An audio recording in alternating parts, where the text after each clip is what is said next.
Well, good morning, friends, and welcome to my channel. I am Crystal, and this is Homemaking on the Homestead. And today we're going to talk a little bit about time management, time savers. I have 7 hints that will help you, could possibly help you, save time when you're managing your home. So let's get talking about those tips.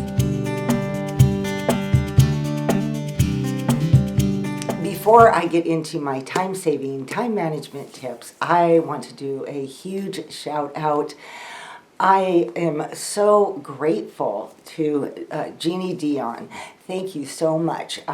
She sent me this absolutely gorgeous cookbook, and it is Marsha Adams' new recipes from Quilt Country. And if you've been with me for a while, you know how much I love Marsha Adams' first cookbook, Cooking from Quilt Country.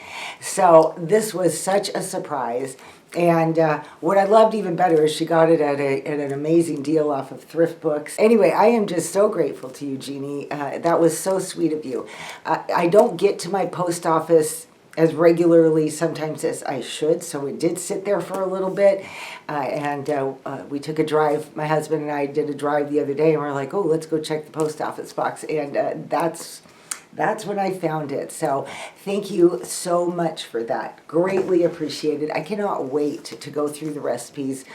She even marked down some of the recipes that she wanted to try, and I thought, oh, how fun. Maybe I'll try some of the ones that she wrote down. Who knows? We can have a comparison of what we all thought, or what her and I thought of them, and then anybody else who wants to join us.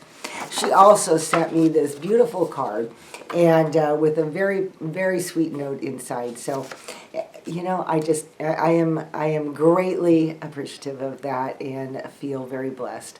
So thank you again, Jeannie. So time management, what I have discovered at least over the years, is time management isn't necessarily about doing more in less time, but it is a lot about learning to be more intentional and more specific with the time that you do have. Many homemakers are in different places in life. You know, you might be single, you might be married with children, you might be an empty nester like me, you may work full-time, part-time, no matter what, if you have a home, you're a homemaker. And I think being a homemaker and following the Lord means that we put the care of our home as a priority. And especially if you have a very busy life, it's helpful to know better how to manage it and any kind of time-saving tips that might help you in that process. Proverbs 31:27 says, she watches over the ways of her household and does not eat the bread of idleness. It is so easy for time to just get away from us during the day. Have you ever had that happen? Because I know I have. You start out with great intentions, and then you get pulled by this or that, and the next thing you know, the day's gone by, and what do you have to show for it, right? It happens. So it's important for us to be conscious about our time and to be very directed about our time. And in that process, I know I have talked about many of these things in other videos, but I'm always getting new people joining, and I always like to just put out things, even though I've talked about them before, but put things out as reminders to all of us as homemakers. So I wrote down 7 different things that came to my mind as ways, my trusty little notebook, as ways to help us be conscious of our time and manage our time better. Number 1 that I think is the most important is to make a list every day of the things that you would like to accomplish that day. That doesn't mean that you have to do them all, but at least have a list of things so that you always have a direction throughout your day. Put the top 2 or 3 things that must be done that day at the top of your list and attack those first. Get those off the list as soon as possible. And even if you only if it's a bigger project that you need to do, organize a closet or clean something out, then it might take more than 15-20 minutes to do it. But if you dedicate 15, 20 to 30 minutes a day on various different things that are the most important in your home, it will help. Small steps will get you to your goal. And they will also help you from feeling overwhelmed. So you don't want to be, dragging everything out of that closet and then not have the time to finish it, and then now you've got an even bigger mess, that type of thing. So remember, small steps tackle 2 or 3 and just have that list ready in the morning. You could do it the night before too. You could write a list the night before. I tend to I think better in the morning. I've got my coffee. My brain's already focusing on the day ahead, and so I tend to be a morning person. And so writing my list out for the day in the morning has worked very well for me for many years. Number 2, know what you are having for dinner that night as early as possible. If you menu plan, then it's going to be already there. I have found over the years I don't menu plan as much as I have an idea of foods that I can make with what I have on hand. I always examine my leftovers in the morning, see what we have left, and see if there's anything else in the refrigerator that needs to be used up. And from that is where I will usually decide what I'm going to have for dinner. So that's my method. Everybody has their own method, but the most important thing is to know what are you making for dinner. And as early in the day as you possibly can, do any preps that might need to be done. Does something need to be pulled out of the freezer? Do you have say beans that need to cook for a while? Do you have anything you need to get into a crock pot, anything into an instant pot, chopping up of vegetables, any of that kind of thing that you could get out of the way in the morning means when it's time to prepare dinner, your dinner's going to come together much faster. Number 3, streamline your cleaning as much as you can. Have a basic idea of what cleaning needs to be done that day. Use one multi-purpose cleaner. I make my own. It usually has a drop of Dawn dish soap in a spray bottle of water. I have had many of you ladies tell me that you add things to that. You do the same type of thing, add some vinegar, add a little essential oil, and now you've got a multi-purpose cleaner that is safe for all surfaces in your house. Also, keep your cleaning supplies in designated areas. For instance, have them in the bathroom or bathrooms so that you don't have to be going to another end of the house to grab all your supplies so that you can clean the bathroom. Number 4 is to create systems of organization. And before you can do this in areas, you oftentimes need to declutter first. So always my number 1 rule of cleaning, organizing, time saving is deal with your clutter. One thing that I think of all the time when I am dealing with things is don't put it down, put it away. That way things don't start to build up. And the other day I was reading 2 or 3 books and I ended up setting them down someplace, got distracted, and then added another couple books to that later on, and it was like, this is the type of stuff. And for me, because I really try hard to keep things tidy, that type of stuff drives me crazy. So it was another reminder of don't put it down, just put it away. You could always go get it back off the shelf if you want to, but be consistent with how you deal with the things in your house. And then the other saying is a place for everything and everything in its place. If something has value to you, you will find a spot for it. And these system of organizations are things like, how do you deal with your mail? How do you deal with your laundry? Do you have baskets in various rooms? That's what I do. I have one in my laundry room. I put all my kitchen towels and washcloths and cloth napkins in there. And when that is a full load, I know it's time to wash it. I have in my bedroom, I have a light colored basket and a dark colored basket. So as soon as I am putting clothes into the basket, I'm already sorting them. I have all my towels in the bathroom, a laundry basket just for that purpose. So when I have towels in there, then I know it's time to do towels.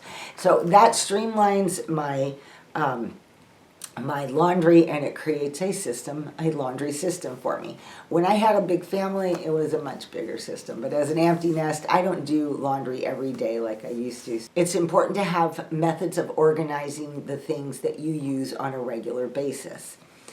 The kitchen is its own separate thing of systems of organization. In fact, I'm not even talking about the kitchen in today's video because that could be an entire video on its own.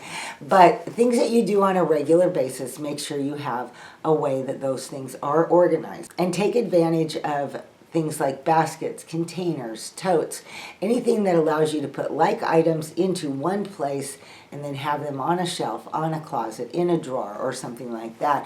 So when you need those items, you know right where they are. Number 5 is to keep a regular schedule. And I just can't emphasize this enough. Regular bedtimes and regular wake-up times will make you feel so much more rested. And when you are rested, it makes everything so much more manageable to deal with. If you're overtired from a bad schedule, everything is going to seem overwhelming, and it's going to take longer to do anything that you do. So keep those regular schedules, take breaks as you need them throughout the day. And while I'm talking about schedules, another thing that has been so important for me to keep tabs on is time wasters.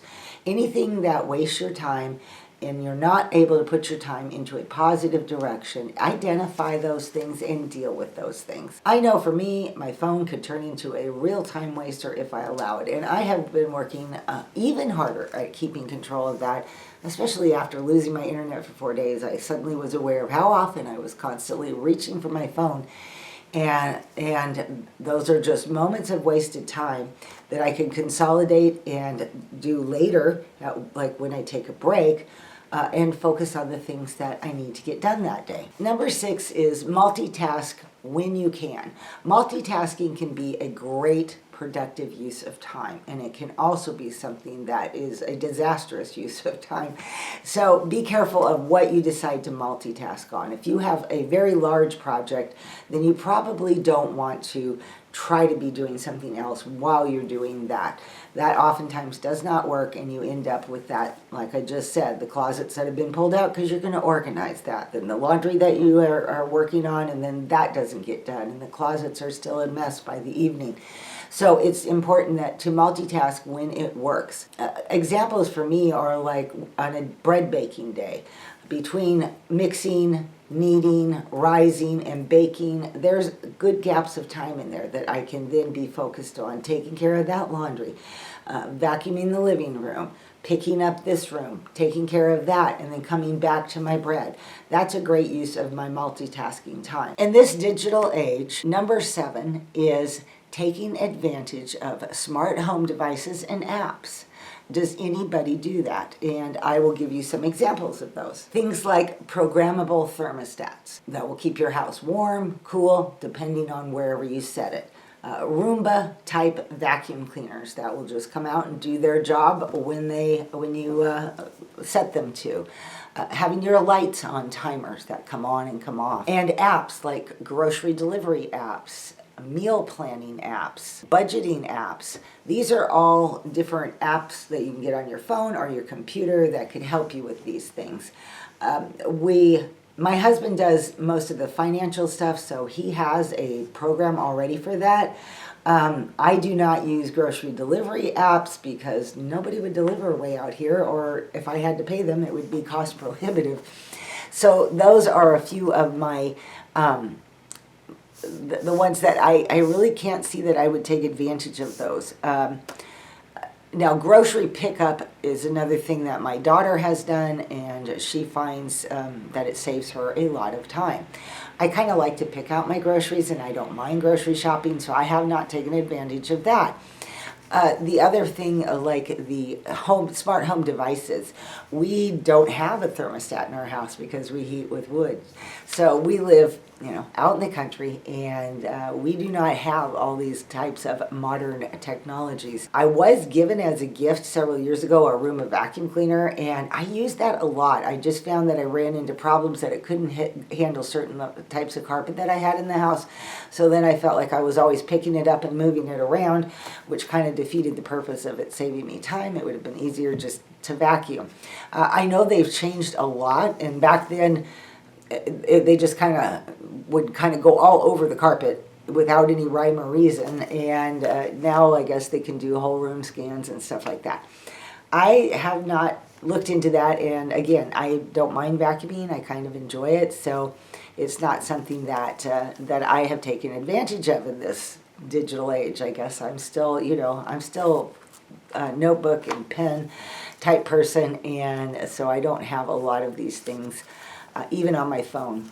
So what I would love to know from you guys, is that something that you guys, how many of you use a lot of these types of apps or smart home devices to run your home and to save you time? Okay, ladies, that wraps up today's video, and I hope that that I shared some tips that you can take advantage of that will help you save time and be more efficient in your home.